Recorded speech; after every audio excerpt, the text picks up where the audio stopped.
It looks as if the farm vote is important to both sides.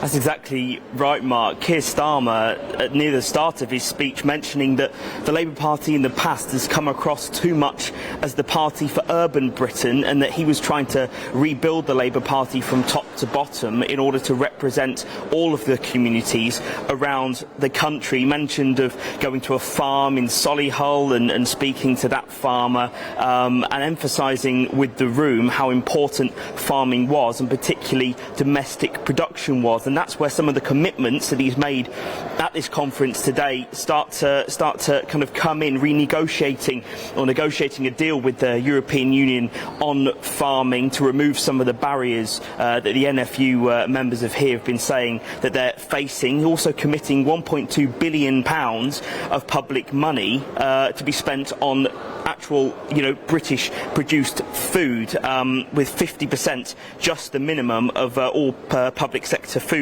is going to be produced locally and sustainably. So that's much of his commitment to farmers. And as you mentioned, he was saying that it's been obvious for a long time that the Tories have given up on farmers, and so he's here at this conference to try and get them back on side.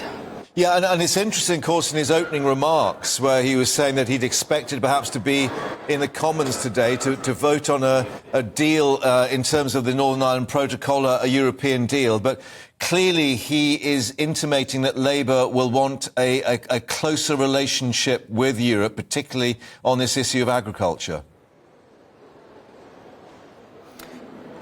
Yeah, that's right. He kind of mentioned that communities controlling a lot of their economic destiny, he called it, is a big focus for him and his party, and so negotiating with the European Union in order to give those communities greater economic freedom and make it easier to trade with their partners around Europe, but also wary, of course, of those trade deals that the government is negotiating with Australia and New Zealand, who, of course, we know are big agriculture exporters. That's some of the concerns that the NFU particularly have been raising here today, as well as the state of British farming, with the price of fertiliser up 169%, energy up 79%, and the fact that last year 1 billion less eggs were produced in the UK compared to 2019, the lowest levels that we've seen here for egg production since 2009. So Keir Starmer trying to reassure the room that if Labour were to get into government, they would back British farmers and back food sustainability here in the UK.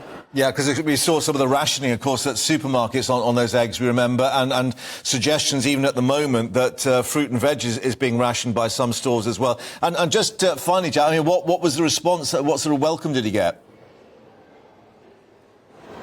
Well, it seemed to be quite a positive reaction, because not just with Keir Starmer, but also with Conservative Minister Mark Spencer, who was here earlier, who announced the introduction of a grant scheme for farmers to be able to apply for grants to increase their productivity, create and invest in more environmentally friendly equipment. The NFU conference here has seemed to be quite pleased with both parties. So the jury here is still out which party maybe they favour more and trust more to back British farming if they're in government.